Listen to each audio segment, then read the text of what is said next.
నిన్న ఆయన మాట్లాడుతూ కాళేశ్వరం ప్రాజెక్టుకు అసలు మేము ఎప్పుడైనా అడ్డుకున్నామా, కాళేశ్వరం ప్రాజెక్టుకు తెలుగుదేశం పార్టీ అడ్డుకోలేదు, తెలుగు ప్రజలంతా ఒకటి అని ఒక సన్నాయి నొక్కులు నొక్కుతా ఉన్నారు. లోకేష్ గారు, మీకు తెలియకపోతే మీ నాన్నగారిని అడగండి, కాళేశ్వరం ప్రాజెక్టును నాన్న అడ్డుకున్నామా లేదా, ఎన్నిసార్లు అడ్డుకున్నాం నాన్న అని మీ నాన్నగారిని అడిగి మాట్లాడితే బాగుంటుంది. లేకపోతే నేను వివరాలు ఇస్తా, ఒకసారి చూసుకోండి. ఎందుకంటే కాళేశ్వరం ప్రాజెక్టుకు అన్ని అనుమతులు వచ్చిన తర్వాత ఆనాడు అధికారంలో ఉన్న తెలుగుదేశం ప్రభుత్వం 2018లో కాళేశ్వరం ప్రాజెక్టు అనుమతులన్నీ రద్దు చేయండి, కాళేశ్వరం ప్రాజెక్టు పనులను నిలిపివేయండి అని కేంద్ర ప్రభుత్వానికి ఆంధ్రప్రదేశ్ ప్రభుత్వం రాసిన లేఖ ఇది.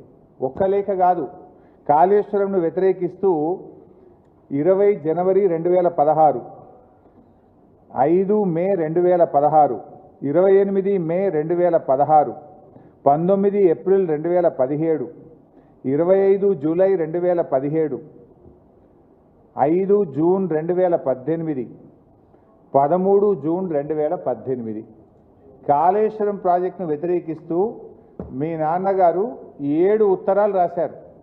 కానీ నిన్న లోకేష్ గారు మేము కాళేశ్వరం ప్రాజెక్టును వ్యతిరేకించామా అని సన్నాయి నొక్కులు నొక్కుతా ఉన్నారు. కావాలంటే ఇవన్నీ పంపిస్తే చదువుకోండి. ఇందులో ఎంత అన్యాయంగా మాట్లాడతారు అంటే అది కూడా చదివి వినిపిస్తా. In view of the above, రాసి 18వ paragraphలో, it is requested that the clearance of technical advisory committee for the Kaleshwaram project of Telangana may please be reviewed as in case of the Kaleshwaram project requires to be approved by the Apex Council. Meanwhile, the state of Telangana be directed not to proceed with further execution of the Kaleshwaram project until provisions of AP Reorganization Act are complied with. అంటే మీరు ఇచ్చిన అనుమతులు నిలిపివేయండి, project పనులు ఆపివేయండి అని ఏమంటారు? AP reorganisation act ప్రకారంగా అన్ని అనుమతులు కావాలి అని. ఇది కేంద్ర ప్రభుత్వం మన ఎస్కే జోషికి ఆనాటి వాటర్ రిసోర్స్ సెక్రటరీ రాసిన లేఖ. Kaleshwaram is not a new project, ఇది ప్రాణహిత చేవేళ్లలో అంతర్భాగము, అందువల్ల దీనికి ఏపీ రీఆర్గనైజేషన్ యాక్ట్ రూల్స్ వర్తించవు అని స్పష్టంగా ఆనాడు ఒక సమావేశంలో నిర్ణయించి మన రాష్ట్రానికి కమ్యూనికేట్ చేశారు. దీని ప్రకారంగా తీసుకోవాల్సినటువంటి 11 అనుమతులను కూడా కాళేశ్వరం ప్రాజెక్టుకు మేము తీసుకున్నాం. అన్ని అనుమతులతో కాళేశ్వరం ప్రాజెక్టును కట్టడం జరిగింది. కానీ మీరేమంటారు? మేమైనా కాళేశ్వరంను అడ్డుకున్నామా? 7 ఉత్తరాలు రాసిండు మీ నాయన. అడుగు ఒకసారి నాన్నగారిని, కాళేశ్వరంను అడ్డుకున్నామా నాన్న, లేదా అడ్డుకోలేదా అని మీ తండ్రి గారిని అడగండి. అడిగి మాట్లాడితే బాగుంటుంది. ఇలా ఏమర్థమవుతా ఉంది? కాళేశ్వరం మీద కుట్ర చేసి మేడిగడ్డ నుండి నీళ్లు ఎత్తిపోయకుండా నీళ్ళన్నీ కిందికి ఆంధ్రప్రదేశ్కు రావాలనే కుట్ర చేసినట్టుగా అనిపిస్తూ ఉంది. అంటే తెలంగాణలో కట్టిన ప్రాజెక్టులను నిర్వీర్యం చేయాలి, ఆంధ్రప్రదేశ్లో మాత్రం అక్రమ ప్రాజెక్టులు కట్టి తీరాలి. ఇక్కడ కట్టిన ప్రాజెక్టులు నిర్వీర్యం చేయాలి, ఆంధ్రప్రదేశ్లో అక్రమ ప్రాజెక్టులు కట్టాలి. కృష్ణా నదిని ఎట్లయితే మళ్లించుకున్నామో గోదావరిని కూడా మొత్తం మళ్లించుకోవాలి. 2 నదులను కూడా హస్తగతం చేసుకునేటువంటి కుట్ర జరుగుతూ ఉంది. అంటే ఆ రోజు తెలంగాణ రాష్ట్రంని అడ్డుకోవడానికి శతవిధాల అడ్డుపడ్డారు మీరు. ఈరోజు తెలంగాణ నీళ్లు వాడుకోకుండా ఇలా జలద్రోహం చేస్తూ ఉన్నారు, అడ్డుపడతా ఉన్నారు. మేము ఊరుకోం, మీ ఆటలు సాగనీయం. ఆనాడంటే ఉమ్మడి ఆంధ్రప్రదేశ్లో నడిపించిందేమో, ఇప్పుడు ఎట్లయితే? మీరు ఎన్ని కుట్రలు చేసినా తెలంగాణ సాధించి తీరిండు కేసీఆర్ గారు. అదేవిధంగా ఇవాళ బనకచెర్ల కట్టి తీరుతామని మీరు అంటున్నారు. బనకచెర్ల అడ్డుకొని తీరుతాం మేము. మాకు అడ్డుకోవడం కూడా తెలుసు, ఎట్లా అడ్డుకోవాలో కూడా మాకు తెలుసు. మీరు కట్టి తీరుతామని మీరు మాట్లాడినంత మాత్రాన ఈ దేశంలో రాజ్యాంగం ఉన్నది, సుప్రీంకోర్టు ఉన్నది, ఈ దేశంలో కాన్స్టిట్యూషన్ ఒకటి ఉన్నది. నీ ఇష్టం వచ్చినట్టుగా ఏదో 10 మంది ఎంపీలు చేతులు ఉన్నారు కదా, ఢిల్లీలో బీజేపీ గవర్నమెంట్ చేతులు ఉంది కదా అంటే, ఈ దేశంలో కొన్ని హక్కులు ఉన్నాయి, కొన్ని చట్టాలు ఉన్నాయి, కోర్టులు ఉన్నాయి. మాకు కూడా తెలుసు దాన్ని ఎట్లా అడ్డుకోవాలనో.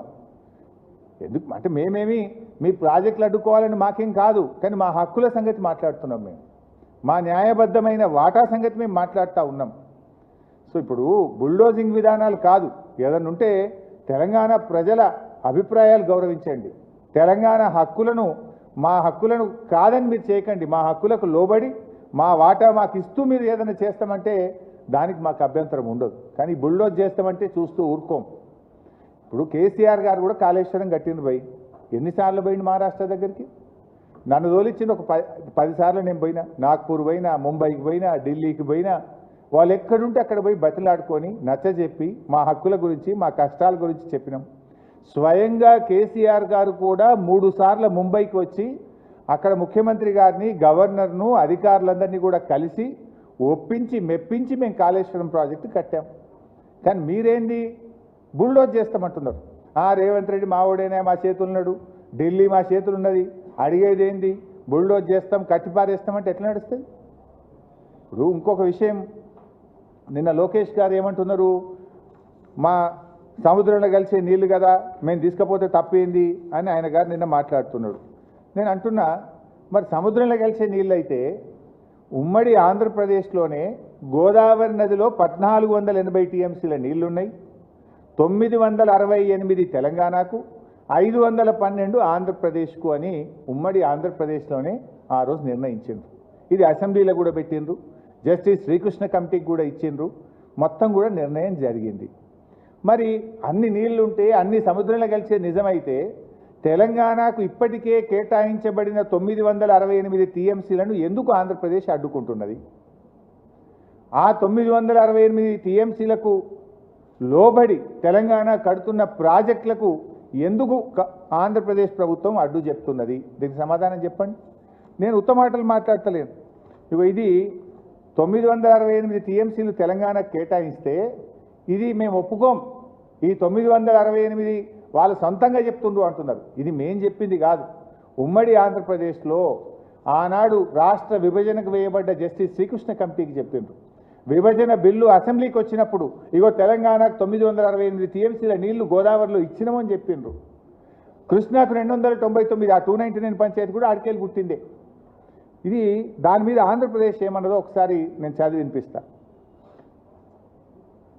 It is also submitted that Central Water Commission, Ministry of Jal Shakti cannot appraise or approve any new or revised project proposed by Telangana state in Godavari basin based on illegitimate, self-proclaimed, enmarked share of 968 TMC of Godavari water till allocation of share of Godavari water between states of AP and Telangana is finalized through mutually accepted interstate agreement or adjudication by tribunal.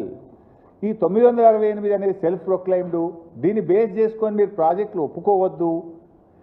ఎప్పటిదాకా ఒప్పుకోవద్దు అంటాడు? కొత్త tribunal Godavari జలాల్లో లెక్క తేల్చేదాకా ఒప్పుకోవద్దట ఒకటి. లేదా రెండవ మాట ఏమంటాడు? 2 రాష్ట్రాలు మ్యూచువల్గా ఒప్పుకుంటే తప్ప కొత్త ప్రాజెక్టులను మీరు అంగీకరించొద్దు అని చెప్పి ఇంకా చాలా రాశారు. దాంట్లో చాలా పాయింట్స్ ఉన్నాయి అన్నారు. మరి నేను అంటున్నా, ఇది ఉమ్మడి ఆంధ్రప్రదేశ్లో ఇచ్చిన 968 నువ్వు ఒప్పుకోవద్దు అంటున్నావు. నీ గోదావరి బంకచెల్లకు ఎవడిచ్చింది? మరి ఏ ట్రిబ్యునల్ ఇచ్చింది? ఏ తెలంగాణ ఒప్పుకున్నది? నువ్వెట్లా కడతావు బిడ్డ? ఇది మాకు ఉమ్మడి ఆంధ్రప్రదేశ్లో కేటాయించబడినటువంటి అప్పటికే నిర్ణయించబడినటువంటి ప్రాజెక్టులనే నువ్వు వ్యతిరేకిస్తున్నావు. మరి నీ బంకచెర్లకు ఏ ట్రిబ్యునల్ చెప్పింది నీళ్లున్నాయని? నీ బంకచెర్లకు ఏ రాష్ట్రం తెలంగాణ ఒప్పుకున్నది? నువ్వు ఏ రకంగా బుల్డోజ్ చేసి కడతావు అని నేను అడుగుతా ఉన్నావు. సూత్రం నాకే వర్తిస్తుందా? నీకు వర్తించదా? మా ప్రాజెక్టులు అడ్డుకోవడానికి మాత్రం లెటర్ల మీద లెటర్ రాస్తావు, న్యాయ సూత్రాలన్నీ వల్లిస్తావు. మరి నువ్వు అక్రమంగా ప్రాజెక్టు కడుతుంటే మా నోళ్ళు కొడతా అంటే మాకు మాత్రం నోరు లేదా? మాకు మాత్రం కడుపు లేదా? మాకు మాత్రం హక్కులు లేవా? మేమెందుకు ఊరుకోవాలి అని మేము అడుగుతా ఉన్నాం.